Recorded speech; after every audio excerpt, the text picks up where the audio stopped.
आप देख रहे हैं इंडिया टाउन न्यूज, भारत की बात। नमस्कार, आप देख रहे हैं इंडिया टाउन न्यूज और मैं हूं आपके साथ कमर गौस। आज के हमारे नेशनल पॉलिटिक्स में बात करते हैं उत्तर प्रदेश में हुए चुनाव के बाद आए एग्जिट पोल की। आपको बता दें कि उत्तर प्रदेश की 9 विधानसभा सीटों पर वोटिंग खत्म होने के बाद अब नतीजों की बारी है, लेकिन उससे पहले एग्जिट पोल सामने आ गए हैं जो बीजेपी के पक्ष में नजर आ रहे हैं, जिसमें समाजवादी पार्टी को नुकसान होता दिखाई पड़ रहा है। तो वहीं भारतीय जनता पार्टी के नेता एग्जिट पोल से गदगद होते नजर आ रहे हैं। आइए जानते हैं क्या है उत्तर प्रदेश का एग्जिट पोल।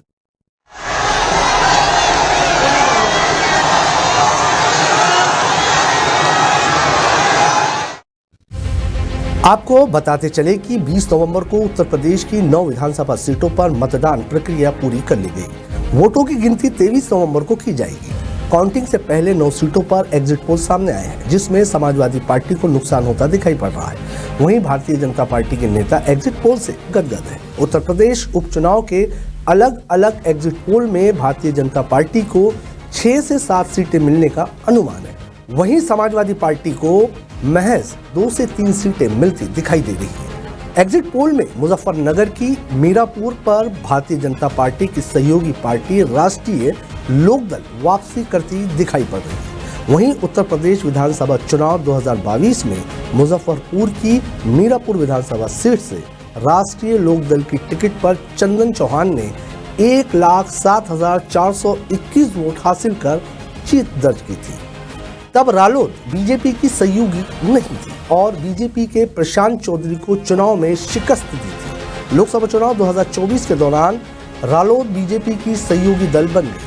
एनडीए ने मीरापुर विधायक चंदन चौहान को बिजनौर से चुनाव लड़ाया।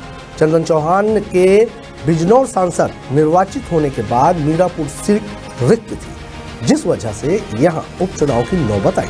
मीरापुर उपचुनाव के लिए समाजवादी पार्टी ने पूर्व सांसद कादिर राणा की पुत्र वधू सुम्बुल राणा को टिकट देकर चुनाव मैदान में उतारा। रालोद ने यहां से मिथिलेश पाल पर भरोसा जताकर चुनाव मैदान में उतारा है। साल 2017 उत्तर प्रदेश विधानसभा चुनाव में मीरापुर सीट से भारतीय जनता पार्टी के अवतार सिंह भड़ाना ने समाजवादी पार्टी प्रत्याशी लियाकत अली को महज 193 मतों के अंतर से चुनाव हरा दिया था। साल 2012 विधानसभा चुनाव में मीरापुर से बहुजन समाज पार्टी के जमील अहमद कासमी ने रालोद के मिथिलेश पाल को चुनाव हराया था। जमील अहमद कासमी ने 12 से अधिक वोटों से चुनाव हराया था।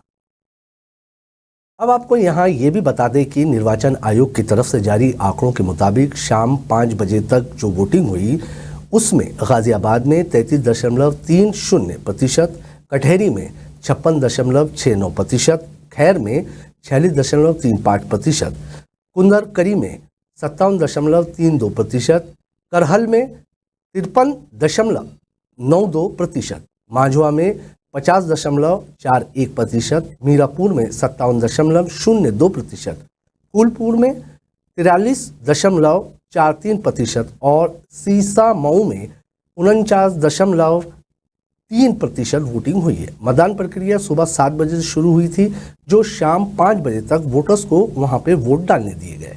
इंडिया टाउन न्यूज के आज के इस एग्जिट पोल में फिलहाल इतना ही। अब मुझे दीजिए इजाजत। नमस्कार। आप देख रहे हैं इंडिया टाउन न्यूज, भारत की बात।